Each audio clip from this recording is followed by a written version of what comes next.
Alright. La vie d'un homme, c'est pas facile. La vie d'un homme, c'est même très difficile.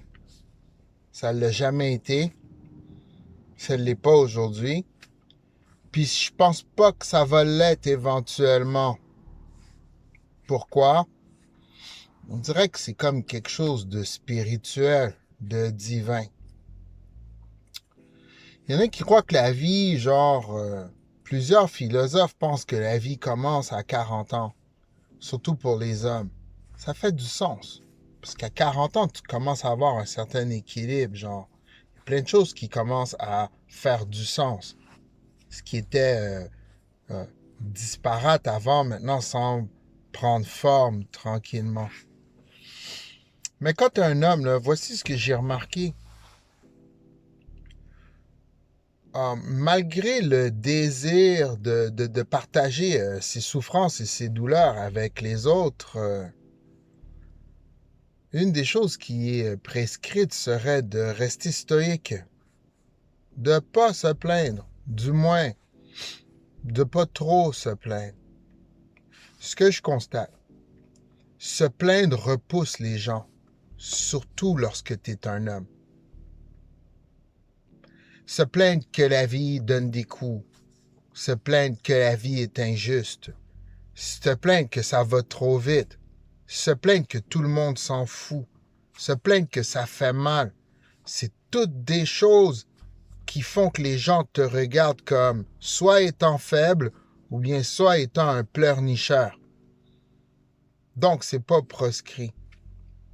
C'est que là, dans le fond, tu vas me dire, mais James, ça fait mal. À qui je me plains?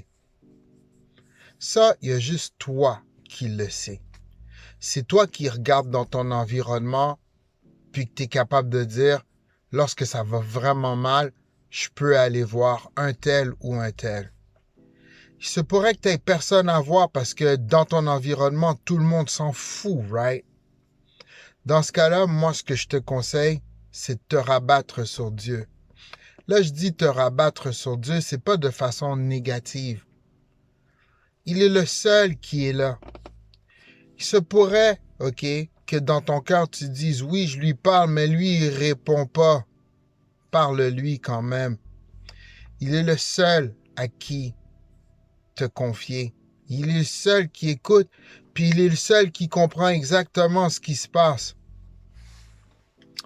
Dernièrement, j'ai vu une vidéo d'un mec sur YouTube qui disait la raison pourquoi Dieu a quand même béni Job. J'ai trouvé ça très intéressant ce qu'il disait. Il disait que même quand Job s'est plaint, Job n'a jamais tourné dos à Dieu. Donc, quand il se plaignait à Dieu. Toutes les conversations de pleurnichage, entre guillemets, il les faisait avec Dieu.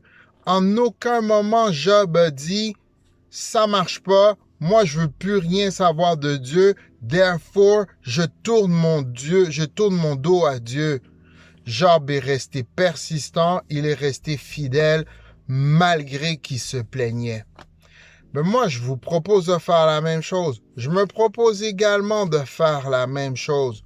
Ne tournez pas votre dos à Dieu. Restez présent, parlez-lui, même quand il y a de la frustration. La vie d'un homme, c'est pas facile.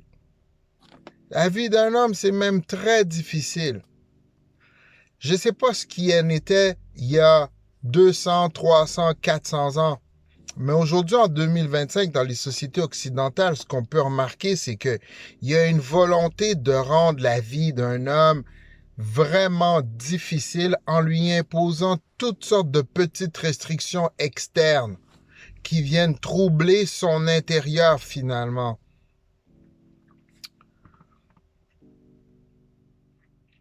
Toi, là, comment tu vas? Hein? Comment est-ce que ça va?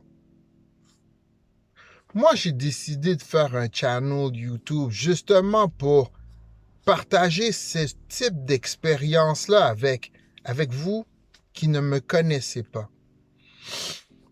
Moi, quand je vais pas bien, ce que je fais de la musique. Si vous allez sur mon channel, vous allez voir qu'il y a beaucoup de musique. puis j'ai mon Spotify en même temps. C'est mon exutoire à moi.